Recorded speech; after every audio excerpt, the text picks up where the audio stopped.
Isang mapagpalang umaga po sa ating lahat. Muli, ako po si Judy May Duguna from the Sanctuary Church Community Fellowship International. And welcome po muli sa ating morning tilaok.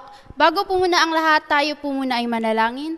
Let us pray. Lord, maraming pong salamat sa panibagong araw na ibinigay niyo po sa amin ngayong umaga. Lord, kayo po manguna sa araw na ito. Proteksyonan niyo po ang bawat isa sa amin. And sa umagang ito, gamitin niyo po ako upang maihayag ang inyong salita at nawa ay mag-open to sa puso't isipan ng bawat isa. Samahan niyo po kami sa oras na ito. Marami pong salamat. In Jesus' name we pray. Amen and amen.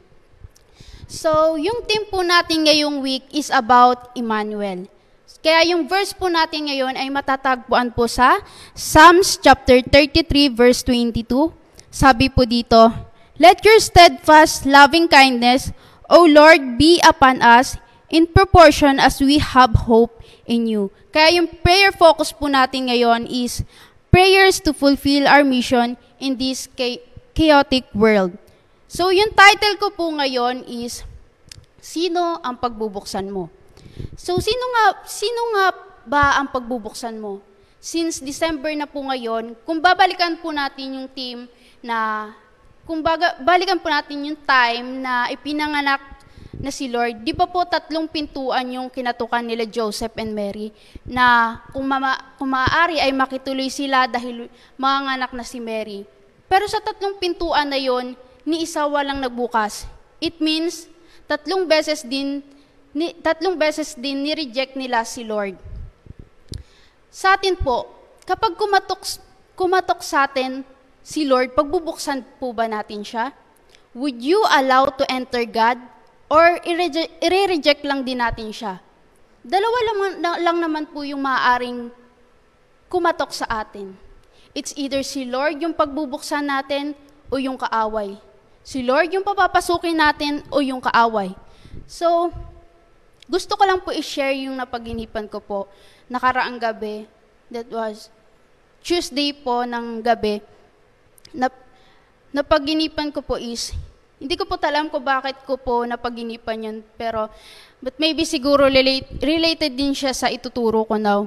Itong napaginipan ko is, nakakatakot po talaga siya kasi napaginipan ko doon is, kumanta po si Satan na di ko man po maalala yung mukha niya pero nakakatakot po.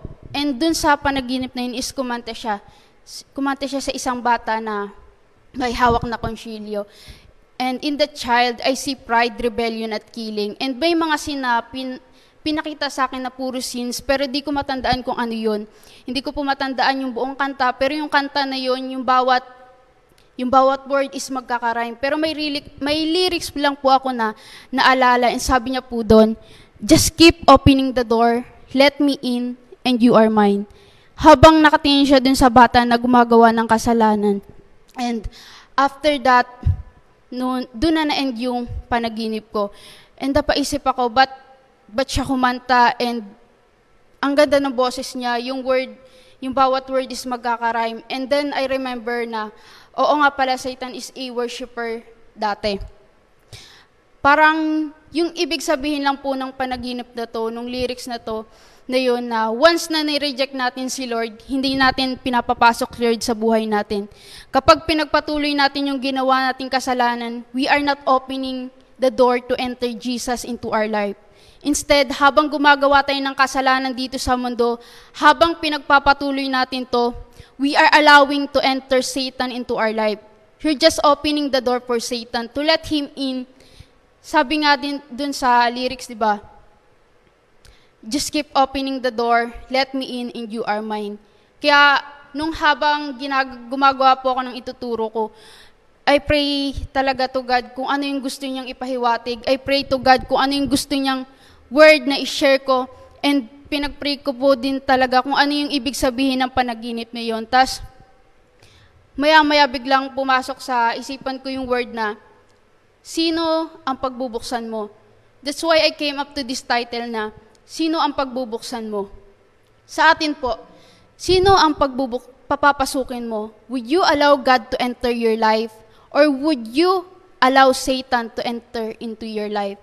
Tandaan natin, in a time of great spiritual darkness caused by sin, nangako sa atin si Lord to send a light that would shine on everyone living under the shadow of spiritual death. That's why Jesus came to this world. Sabi nga sa verse natin, let your steadfast loving kindness, O Lord, be upon us in proportion as we have hope in you. Kasi si Lord lang yung hope natin. In a world full of chaos, full of sins, si Lord lang yung kailangan natin. Kaya pagbuksan natin si Lord, let Jesus enter into our life. I have 3 reasons po of why we need Jesus enter into our life. Here's the 3 reasons why we need Jesus enter into our life. Though sobrang rabi ng reasons why we need Jesus enter into our life, but magbibigay lang ako ng 3 reasons. Number 1 is, Jesus is our only hope. Kung titignan lang natin yung mundo natin ngayon, yung paligid natin ngayon, sobrang dami nang nangyayari, earthquake, giyera, and sinasabi din nga ng iba na unti-unti nang nangyayari yung mga nakasulat sa Bible. Well, sa totoo is malapit naman na talaga bumalik si Lord. Kaya in a world full of chaos, Jesus is our only hope. And number 2, only Jesus Christ can give true meaning to your life. Karamihan naman po sa atin, di ba? We are living for one thing right now. To have a good time, to have a good life for a while. That may seems to satisfy. Tama po ba?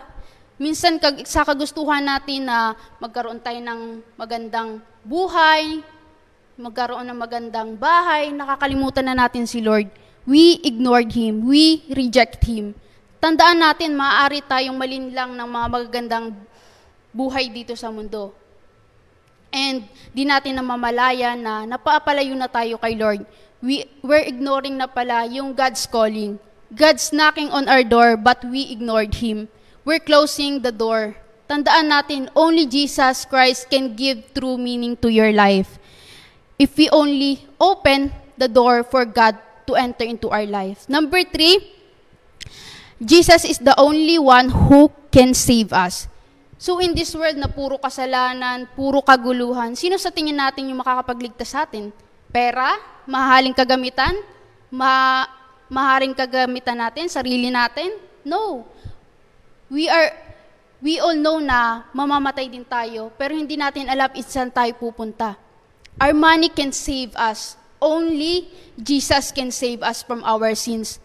Pero mangyayari lang yun if we surrender ourselves to God and allow Him to enter into our life. Kaya yung conclusion po natin ngayon is, kaya sa atin, given na kumakatok sa puso natin si Lord, pabubuksan mo ba siya? Papapasukin mo ba siya? Or kakayanin ba ng puso mo na i-reject siya? Our work is to open the door of the heart and let Jesus come in. He is knocking for the entrance. Will you open the door? Jesus is standing at the door of your heart. Let Him in, the heavenly guest. Kaya let us pray po. Lord, maraming pong salamat sa umagang ito, sa word na binigay niyo po sa amin ngayong gabi. Nawa ay magbukas po ito sa aming puso't isipan na magkaroon po ng pagbabago and balinawan po yung puso't isipan namin ngayon na sa mundo na puno ng kaguluhan, kung ano-ano na nangyayari sa mundo, nawa ay sa'yo lang kami manalig and ikaw yung pagbuksan namin and i-allow ng bawat isa na pumasok ka sa buhay namin na itatak sa puso't isipan namin na ikaw lang yung makakapag-save sa amin in a world full of chaos. Ikaw lang yung Diyos na dapat naming sambahin. Ikaw lang yung Diyos na dapat namin papurihan. Kaya, Lord, protect us. Ilayo niyo po kami sa samang gawain. And sa mga papasok po ngayong araw, kayo po ang patuloy mag-protection sa bawat isa. And tinataas ko din po sa inyo yung prayer request po from Tatalan Satellite, healing for Brother Jason and Carmen and Jate, at si Ezekiel Asinas na may mga cough and cold.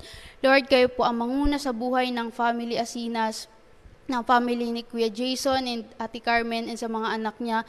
I pray for healing sa kanila, kayo po ang humawak sa buhay nila, and patuloy niyo din pong proteksyonan yung pamilya nila, na andun po yung pagpapatuloy nila sa inyo, and blessing din po sa family nila. Kaya Lord, sa umagang ito, tinataas po namin sa inyo ang lahat. We claim for healing, we claim for miracle sa araw na ito. Marami pong salamat. In Jesus' name we pray. Amen. Marami pong salamat. God bless.